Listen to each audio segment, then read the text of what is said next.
Vijay Sethupathi sir வந்து அவர் கூட எனக்கு நான் படம் பண்ணல, எதுவும் பண்ணல. பட் அவர் எனக்கு எப்படி தெரியும்னா, நானும் அவரும் ஒண்ணா டான்ஸ் கிளாஸ் ஒரே இடத்துல போயிருந்தோம். அப்ப நான் தம்மா துண்டு தான் இருப்பேன். செகண்ட் ஸ்டாண்டர்ட் படிக்கிறேன்னு வச்சுக்கோங்களேன்.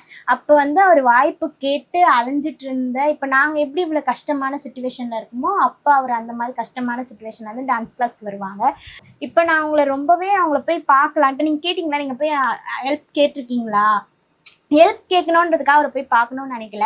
பட் அவர் இந்த மாதிரி அவரை போய் பார்த்தா எனக்கு ஒரு சந்தோஷமா இருக்கும். அவருக்கும் மறந்துருக்க மாட்டாங்க. அவர் யாருமே எதுவுமே பழச மறக்காதவர் தான். அவர் இன்டர்வியூ ஆகட்டும், அவர் பேசுறது எல்லாமே வச்சு பார்த்தாலே தெரியுது. ஸோ அப்போ எப்படி இருந்தாலும் இப்பயும் அதே மாதிரி தான் இருக்காங்க. அவங்க நான் பேசும்போது அவங்க ஆட்டிடியூட்லாம் பார்க்கும்போது தெரியும். ஸோ அவங்கள போய் பார்த்தா எனக்கு ஒரு ஹாப்பினஸாக இருக்கும். ஸோ அதனால் அவரை போய் பார்க்கணுன்னு நினைக்கிறேன். மேபி பார்த்தா அவர் படத்தில் நடிக்கிறதுக்கான வாய்ப்பும் அவர் ப்ளஸ் பண்ணலாம், இல்லைனா ஒரு ஹெல்ப் பண்ணலாம். ஸோ அதனால அவர் ஆஃபீஸ் போய் பார்க்கணும்னு நாங்களும் எவ்வளோ ட்ரை பண்ணுறோம். பட் சொல்கிறவங்க எல்லாருமே இங்கே இருக்குது அங்கே இருக்குன்னு தான் சொல்கிறாங்களே தவிர பர்டிகுலராக எக்ஸாக்ட் அட்ரஸ் எங்களுக்கு கிடைக்கல.